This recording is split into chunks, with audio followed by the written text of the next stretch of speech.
one picture of you gracefully posing and then your dog lying down in a corner and saying how the similarities of how you relate to this, because you are not graceful as a person. And it was hilarious in a way, but also I understand that because I find myself such a klutz. But I've realized that you have redefined grace for me. I have seen, and I feel like grace can have definite descriptions besides the physicality of it, or the way you walk or the talk. And because I found grace in the way you dealt with your divorce proceedings, or with the way when you get trolled, the way that they went after you with creating rumors, and I saw grace, and I saw dignity, and I saw strength there. I want your thoughts on that because I deeply admire you for it. And that's grace.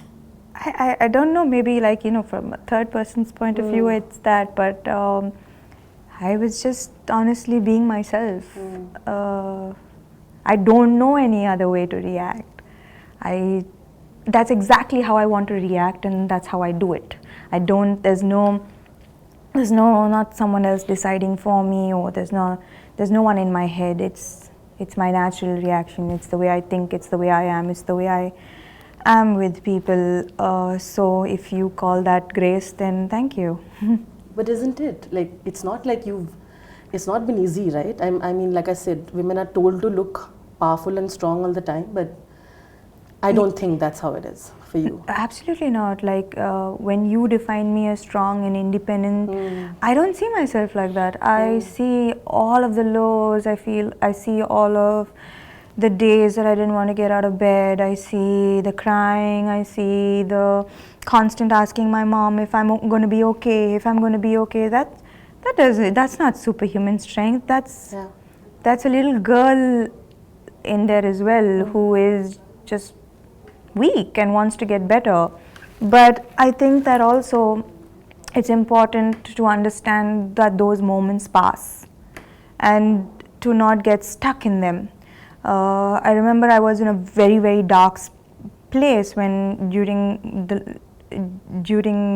the toughest times of this condition. I was in a very, very dark place, and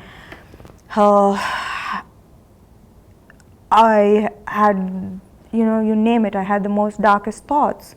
And then when I realized that, wait a minute, I'm not actually going to do anything about these dark thoughts. They're not getting me anywhere. So if I'm not going to let it destroy me, if I'm not going to let it destroy me, it means that I have to start putting one step forward. And every day after that, I put one step forward. I put another step, one step at a time. And I have had amazing people, family and really close friends who stood by me every single day to get to where I am today. And I still haven't overcome it, but the number of bad days have reduced a lot compared to how it was before. So I just want to tell anyone who's going through a tough time that no, I'm not superhuman. No, I don't have superhuman strength. There's superhuman strength in each one of us if you just get through the bad stuff. Just wait it out, let it flow, let it pass. It will pass. That's all it takes, and somehow that ends up becoming superhuman.